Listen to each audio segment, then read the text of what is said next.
السلام عليكم ورحمة الله وبركاته. بسم الله والحمد لله والصلاة والسلام على أشرف رسول الله وعلى آله وصحبه أجمعين. يا ربي بالمصطفى بلغ مقاصدنا واغفر لنا ما مضى يا واسع الكرم. يا ربي واجعل رجائي غير منقص لديك واجعل لسابي غير منخرم.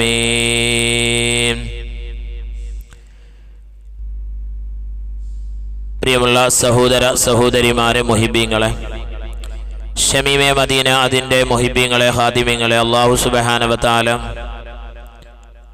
നമുക്ക് നാഫിയായ ഇൽമ നൽകി അനുഗ്രഹിക്കട്ടെ. ഒരുപാട് ആൾക്കാർ കമന്റിലൂടെയും ദുആ ചെയ്യാൻ ആവശ്യപ്പെട്ടവരുണ്ട്, നമ്മുടെ ഗ്രൂപ്പിൽ ആവശ്യപ്പെട്ടവരുണ്ട്. എല്ലാവർക്കും അല്ലാഹു ഈ മാസത്തിൻ്റെ ഹുർമത്ത് കൊണ്ട് എല്ലാവർക്കും അല്ലാഹു അവർ ചെയ്തതായ തെറ്റുകുറ്റങ്ങൾ മാഫാക്കി അവൻ ഇഷ്ടപ്പെടുന്നതായ ജനങ്ങളുടെ കൂട്ടത്തിൽ പെടുത്തണേ റഹ്മാനെ. പ്രിയപ്പെട്ടവരെ, ഇന്ന് നമ്മൾ ഷമീമെ മദീന ഇതിൽ ചർച്ച ചെയ്യുന്ന വിഷയം സഹോദരിമാർ പ്രത്യേകിച്ചും മനസ്സിലാക്കണം. പ്രസവ വേദന തുടങ്ങിയാൽ അല്ലാഹു സുബ്ഹാനഹു വ തആല നമ്മുടെ മക്കളെ അല്ലാഹു തആല സ്വാലിഹീൻ ആളാകട്ടെ. ഗർഭിണികളായ സ്ത്രീകൾക്ക് അല്ലാഹു സുഖപ്രസവം നൽകി അനുഗ്രഹിക്കട്ടെ. പ്രസവ വേദന തുടങ്ങിയാൽ അവിടെ എന്താണ് നമ്മൾ ചെയ്യേണ്ടത്? പ്രസവ വേദന തുടങ്ങിയാൽ എന്താണ് ഓതേണ്ടത്? ഒന്നിരിക്കലോ അവർ അല്ലെങ്കിൽ അവിടെയുള്ളവർ ആയത്തുൽ കുർസി ഓതാം. പരിശുദ്ധ ഖുർആനിന്റെ എല്ലാ ആയത്തിന്റെയും പ്രസിഡന്റ്, ലീഡർ എന്നറിയപ്പെടുന്ന, എല്ലാ ആയത്തിന്റെയും നേതാവ് എന്നറിയപ്പെടുന്ന ആയത്തുൽ കുർസി ഓതാം. രണ്ടാമത് ഈ ആയത്താണ് ഇന്ന റബ്ബക്കുമുല്ലാഹുല്ലദീ, ആ ആയത്ത്. എന്നിട്ട് പ്രിയപ്പെട്ടവരെ, ദുആഉൽ കർബ് സുന്നത്താണ്. പ്രസവ വേദന തുടങ്ങുമ്പോൾ ദുആഉൽ കർബ്, അത് വല്ലാത്തൊരു ദുആണ്. ദുആഉൽ കർബ് ഏതാണ്? ഇതാണ് ദുആഉൽ കർബ്. ആ ദുആഉൽ കർബ് എല്ലാവരും ഓതാ.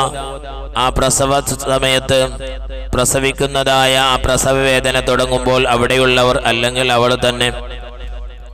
എന്നിട്ട് ലാ ഇലാഹ ഇല്ലാ അൻത സുബ്ഹാനക ഇന്നി കുന്തു മിനൽ ളാലിമീൻ, ഈ ഒരു ദിക്ർ അടുത്തുള്ളവർ അവിടെ വേദാം.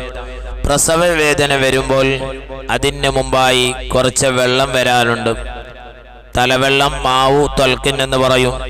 അതിന് മുമ്പുള്ളതായ വെള്ളം, അത് നമ്മുടെ സ്ത്രീകൾ മനസ്സിലാക്കണം. അത് ഹൈലല്ല, നിഫാസല്ല, പിന്നെന്താണ്?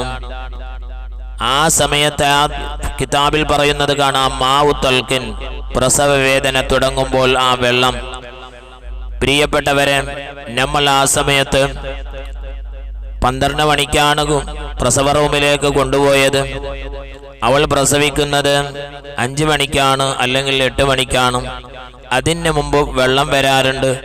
ആ സമയത്തുള്ള നിസ്കാരം, ളുഹർ, അസർ, ആ സമയത്തുള്ള നിസ്കാരം അവൾ 40ന്റെ കുളിയോ അല്ലെങ്കിൽ കുളിച്ച് കഴിഞ്ഞതിന് ശേഷം ആദ്യമായി നമ്മൾ ചെയ്യേണ്ടത് ഈ 2 റക്അത്ത് നിസ്കാരത്തിന്, ഈ 4 റക്അത്ത് നിസ്കാരത്തിന് ഖളാ വീട്ടൽ നിർബന്ധമാണ്.